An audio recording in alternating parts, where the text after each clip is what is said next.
ఈ రోజు చాలా సంతోషం, చాలా ఆనందం. ఎందుకంటే హంద్రీ నివా అంటే రాయలసీమకు ఒక వరం, ఒక జీవనాడి. అటువంటి జీవనాడి అయినటువంటి హంద్రీ నివాకు ఆ రోజు అన్న నందమూరి తారక రామారావు గారి దగ్గర నుండి మరి నారా చంద్రబాబు నాయుడు గారు మరి సవర్ణ హస్తాలతో భూమి పూజ దగ్గర నుండి మరి ఈ రోజు 3850 క్యూసిక్ల సామర్థ్యం కలిగినటువంటి పంపుల ద్వారా మరి ఈవేళ హంద్రీ నివాకు నీరు అందించడం అని అంటే ఈవేళ రాయలసీమ మీద చంద్రబాబు నాయుడు గారికి ఉన్నటువంటి చిత్తశుద్ధికి ఇది ఒక నిదర్శనం. ఎందుకు ఈ మాట చెప్తూ ఉన్నానంటే ఆ రోజు 2019 సమయానికి 3850 క్యూసిక్ల సామర్థ్యం కలిగినటువంటి మోటార్లు ఆల్రెడీ బిగించబడి ఉన్నాయి హంద్రీ నివా మీద.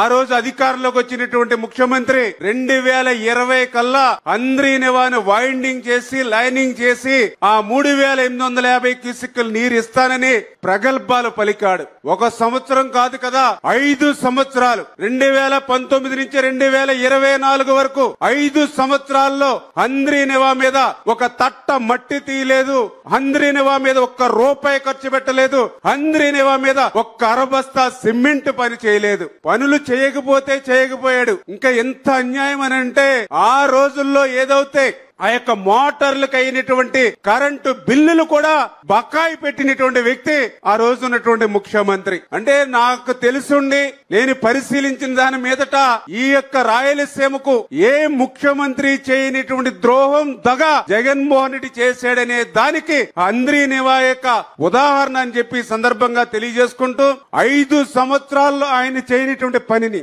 5 సంవత్సరాల్లో మరి ఆ 3850 క్యూసిక్లకి సామర్థ్యం అవసరం వైండింగ్ ఆయన చేయనటువంటి పనిని ఒక్క సంవత్సరంలో చేసి చూపించినటువంటి వ్యక్తి నారా చంద్రబాబు నాయుడు గారు అనే విషయం